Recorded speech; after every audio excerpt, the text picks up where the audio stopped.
путешествие в глубины тьмы.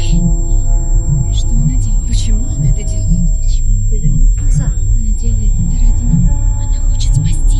Самые тяжкие битвы ведутся разумом, а не мечом. Это просто очередная битва. Тьма испытывает тебя. Как будто знает, сколько тебе нужно света, чтобы увидеть ее удушающую мощь. Дора, тьма приближается. Как ты могла? Что сможешь? Тьму нельзя одолеть. Почему ты еще сражаешься? Отдай тьме то, чего она жаждет. Или что? Что еще ты можешь сделать со мной? Ты уничтожил всех! Всех! Кроме меня! Ты не заслужила это после всего, что сделала? Нет! Это из-за тебя! Нет!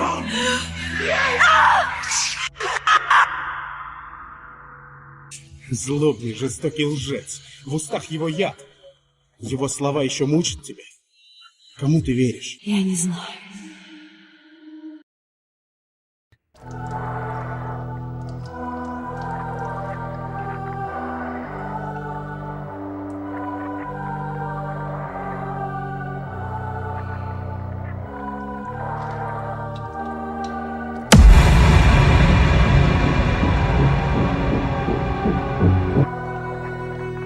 Вот просто объясни мне, почему с твоим появлением в моей жизни у меня одни проблемы?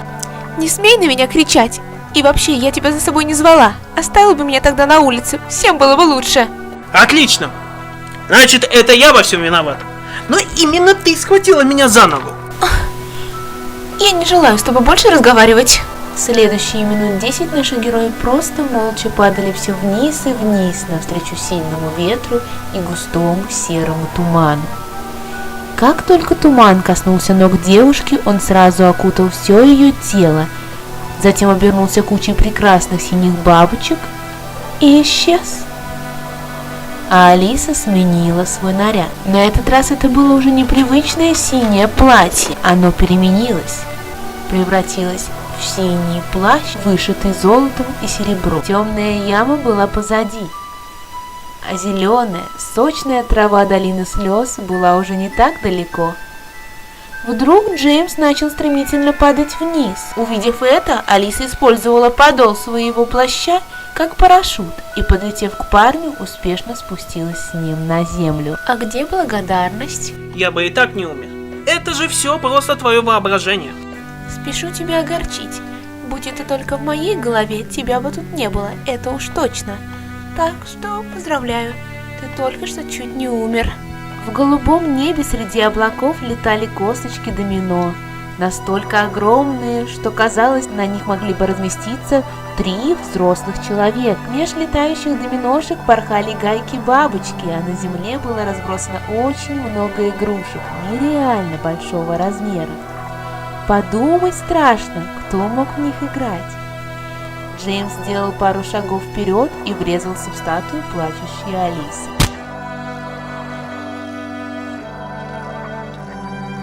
Признаться, я восхищен. Не сильно ли ты любишь себя? А это не я. Я вообще не знаю. Не помню, как они здесь оказались. Они уже собирались идти дальше, но путь им преградил старый знакомый девушки. Здравствуй, Алиса. Джеймс, увидев кота, впал в легкий ступор. Огромные хищные глаза янтарного цвета пугали юношу, но больший ужас наводило худое тело и дьявольская улыбка зверя. Кто наш новый друг? Большой? Говорящий? Кот? Нет, это я, большой говорящий кот. Ну, если ты тоже кот, тогда ты самый уродливый из всех представителей кошачьих. Я могу сказать тебе то же самое. Эй, может, хватит вам уже, а? И давно ты спасаешь мир дуэтом? Я не имею и малейшего понятия, как он вообще сюда попал вместе со мной. Мы провалились вместе. Кот, ты случайно не знаешь, в чем дело? Если бы я знал, я бы не спрашивал. Но раз уж вы пришли сюда вместе, то без оружия вам не выжить. Ты уже знаешь, кто тебе нужен. шляпник. Но на этот раз найти его будет непросто. В стране чудес снова тяжелые времена. Он затаился в самой глубине своих владений в надежде выжить. Неизвестно, кто может помочь тебе найти его. Следуй за белым кроликом. Конечно. Верно. Алиса, найди кролика и вместе с ним ступайте к шляпнику. А я должен исчезнуть. Но я вернусь, ты знаешь. Что дальше? И я не знаю. В любом случае, промедление равносильно смерти.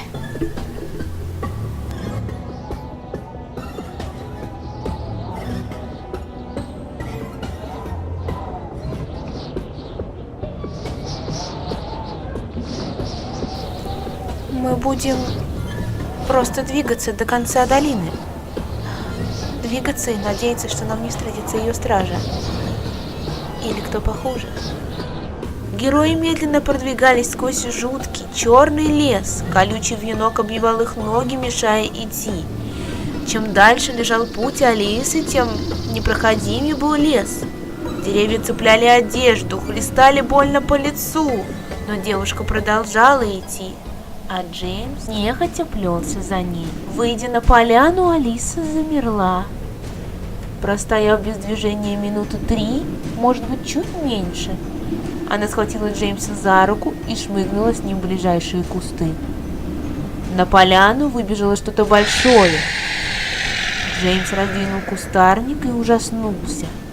Огромный паук с 5 японскими масками вместо тела и кукольной головой, застывшей в гримасе страха.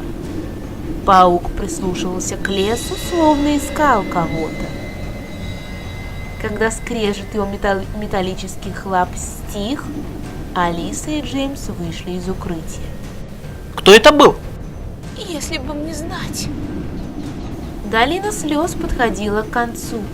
А кролика Алиса так и не нашла.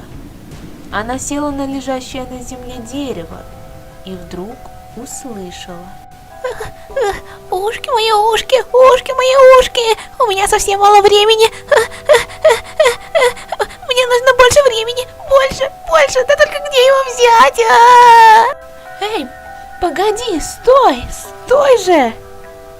Подожди! Нет, это не ты, какой кошмар! Ушки мои, ушки! Какой кошмар-то! Ну что ты? Раз я здесь, значит, наверное, как всегда, должна всех спасти. Спасти? Нет. Ты вернулась, чтобы погибнуть. Тебя не должно быть здесь, ведь... Королева, она ищет тебя. Мы уже все у нее под колпаком. А многие из нас уже...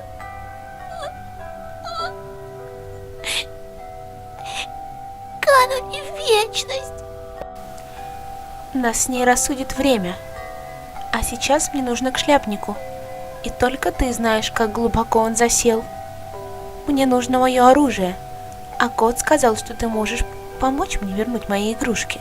Няге-кролику очень не хотелось злить королеву, но и позволить ей снова вернуть контроль над страной чудес ему хотелось еще меньше. Зверек одобрительно кивнул. Девушка и кролик вернулись к Джеймсу. Впереди их ждало долгое и трудное путешествие по владениям шляпника.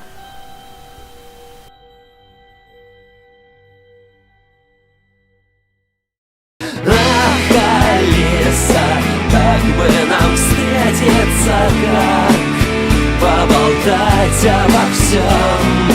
Ах, Алиса, просто не терпится, ах, побыть в доме твоем.